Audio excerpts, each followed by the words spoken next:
Dropped it.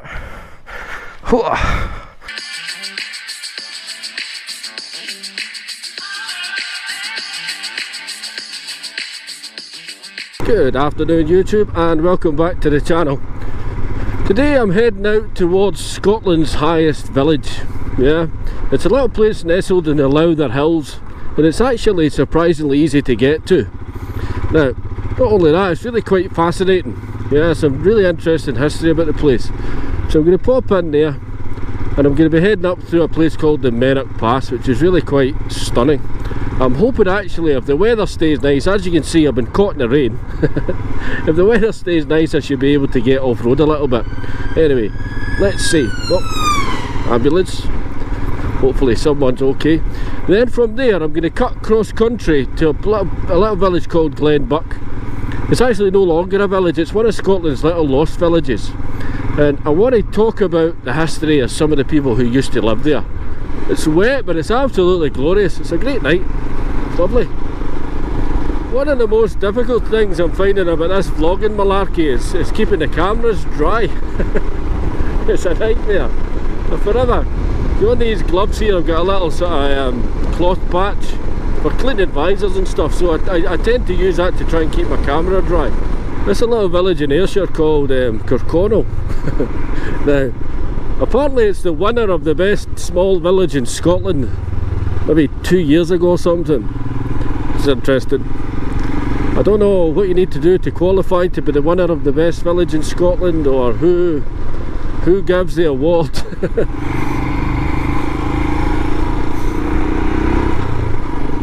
It's Sanka. I'm heading over into the hills on the left here. I'll be going past Sanka a few miles and then up through the Mennock Pass towards Wanlockhead. It's lovely up there.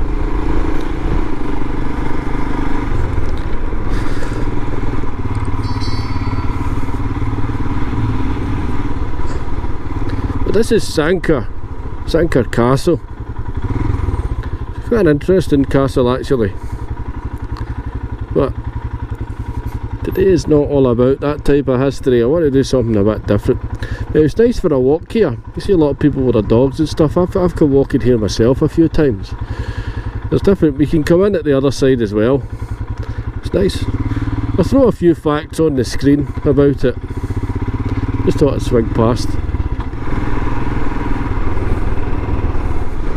Now I'm not speeding. This is a 50 through here, folks. Hang on the left here in a second. The eagle-eyed amongst you will have noticed that my ABS light's back on. It comes on, it goes off, it comes on, it goes off. Now I've changed the fuse on that just the other day, but there's obviously something a little bit more to it. As there always is with these things. It's probably a little split wire or something. The little river's a bit swollen. Oh, you see, it's off again. I think it must be a little split wire somewhere. Anyway, when I'm off-road, I'd much rather be off-road without ABS anyway. It's part of the southern uplands here. You get lots of people camping. Maybe not so many at this time of year because it's starting to get cold obviously, but especially during that lockdown, my god, there's so many people here, it's unbelievable. Look at the colours, those sort of yellows and reds and browns.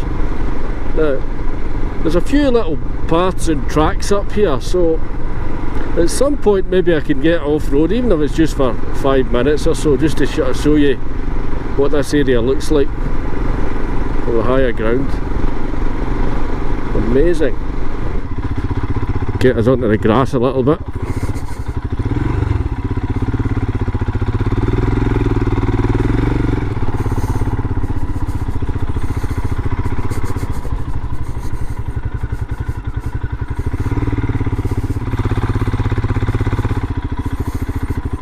You see these, that'll have been a sheep pen at some point. It probably still is, I don't know if it's in use. You see a lot of places where people have been setting fires and stuff up these hills. Glorious. You see this, but you can see how high the sheep are up the hill here. Perhaps, maybe you can see it. Do you think I could get the bike up there? I'll tell you what, I'm going to try. I'm going to try. Maybe not straight up there, but let's see if I can take it up round the corner a little bit. Glorious. Sort of reds and browns and purples. That's sort of header. I should probably be on that path a little bit, eh? Don't want to chew up the grass if I don't need to. Stunning. You know, they say the Himalayan is built for all roads. Built for all roads and built for no roads. Okay, Zephyr. With your dodgy ABS. Let's show these people where we can go. What you can do in a Himalayan. All the naysayers and doubters out there.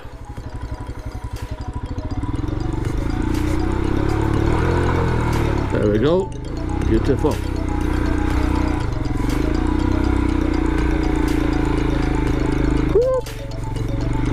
Let's go up this hill, folks.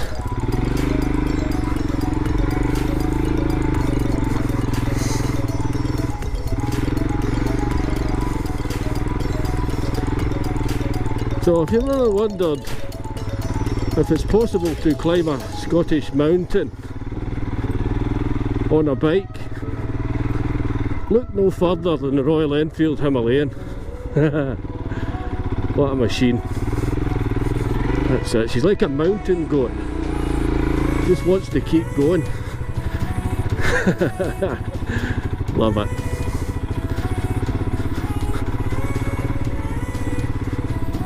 Let's cut across here. Now then. Slowly, slowly.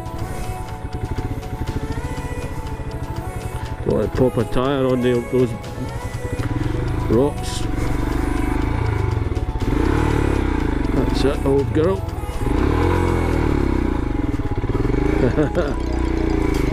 And that's why, folks, that's why you want that low down torque.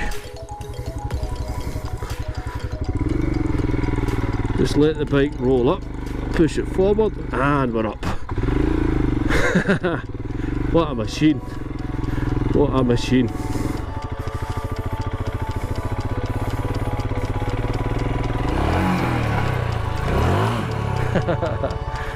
Dropped it.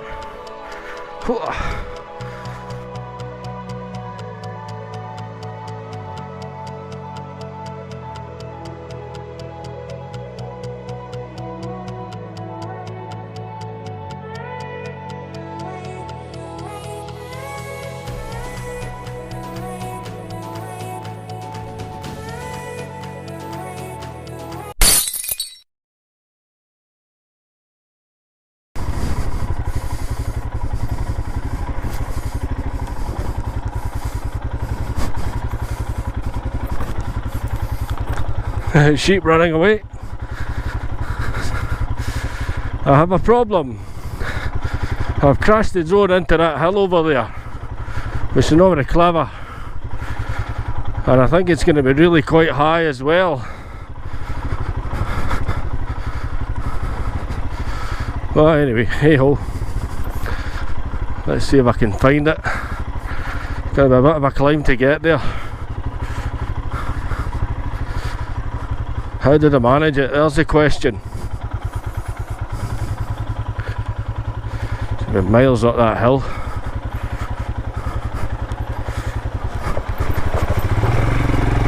There we go. Perfect.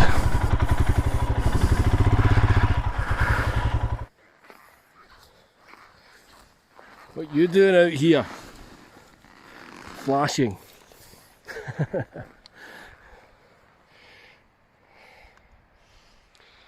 Right folks, note to self, don't go flying your drone off a Scottish mountain backwards into another Scottish mountain. That's not smart.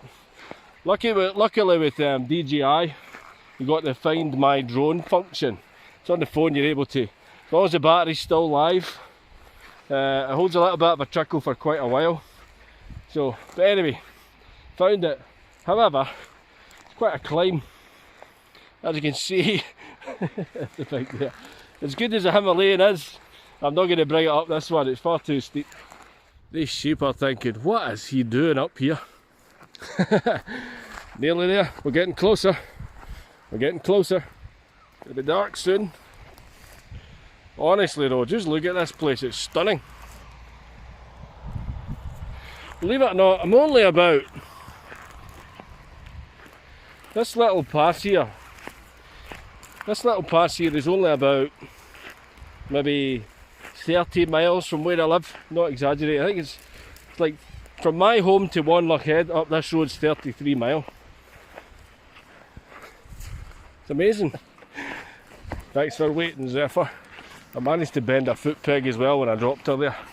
I need to kick that back out.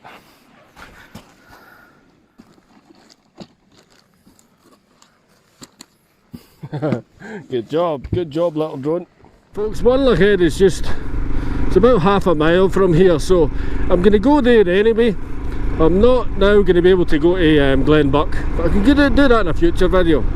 Since we're here, we might as well go to Mennock Head, just for 10 minutes, quick chat about it. A cool little village this, I love it. Now, I've actually been here before in a previous video. My plan was to visit this village and then visit another one that we've not been to before. But that's not going to happen now. Ideally I'd be getting to Glenbuck about this time now. But that little excursion off-road there's obviously chewed up my time. Look at these little houses and stuff. So cool. I bent up that foot peg. I'm not going to kick it out. I'll straighten it out properly tomorrow. Gently. With some pliers and a hammer. It's not the first time I've done it. Right folks, I've not taken the helmet off because the midges are out and I'm going to get eaten alive, and I only intend to be here for a few minutes now. It's going to be dark. So Mennock Head is like the highest village in Scotland. It's quite unusual in that respect because you would think it would be somewhere in the Scottish Highlands, but it's not. It's here in the Lowther Hills. And it's almost like a living museum. You come here, there's an old lead mining museum, and it's one of the only places, in fact it's the only place in Scotland where they will take you on a mine tour. They'll actually take you underground. It's really quite cool. So let's have a look at these old tracks and stuff. Look at this, these old train tracks. So you see the tracks would have run right through here. You see these old mine shafts are still here, which is quite unusual. You don't normally see that, especially kind of smaller ones like this. And then up here you've got this old beam. You know, that would have been working night and day at some point. Now they've still got old miners' cottages and stuff. Look at these are real. Amazing. This old pump here, that would have been used to pump water for the lead mines, you know, back in the day. And the one over here, the smaller one, was used to put to send down parts for equipment and machinery and stuff like that apparently. And I only know that because I've been reading this little board back here. So because Mennock Head is the sort of highest village in Scotland, it also has another few unique characters, like having the highest pub. Now Mennock Head also had the second oldest library in Europe, which is quite interesting. You wouldn't expect that in a little mining community out here in the middle of nowhere. Obviously back in the day the village elders thought it was important that people were, you know, reading and educated and stuff like that. So far I've talked about lead, but this area is renowned for its mineral deposits. It wasn't just lead, it's copper, tin and gold. And believe it or not, you can still pan for gold in these rivers. You can still find it. And it's some of the highest value gold in the world. It's 22.8 carat gold. I don't know much about gold, but I know that that's good. Now, if you want to pan for gold here, you can get a gold panning license. This is real, I'm not making this up. You can get a gold panning license at the museum. Now, don't ask me how much it costs, I've got absolutely no idea. You know? But anyway, further up the hill we've got another little village called Lead Hills.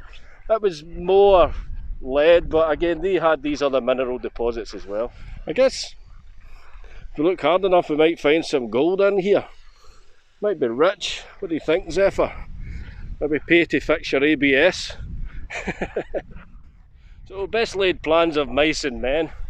And because of my little drone excursion we didn't manage to get to the other place, but that's alright. I've got something really interesting to talk about over there, but it doesn't matter. So there you go, significant deposits of lead, zinc, copper, silver and gold. These minerals were probably first exploited by the Romans using hushing. Fascinating. From the mid-1200s, people were mining here. That's amazing. If you want to come to Scotland's highest village, drink in Scotland's highest pub, get a mine tour. I don't know where the mine head is. They'll take you underground and they'll do all that. There's a little museum and there's the old library and stuff. Cafe, pub. It's really worth a visit, it's really nice. And as you saw here, that drive up through the Mennock Pass is stunning. Maybe just don't do what I did and go riding up into a mountain and then flying your drone into other mountains and stuff. That's not very clever. But this is well worth a pop through.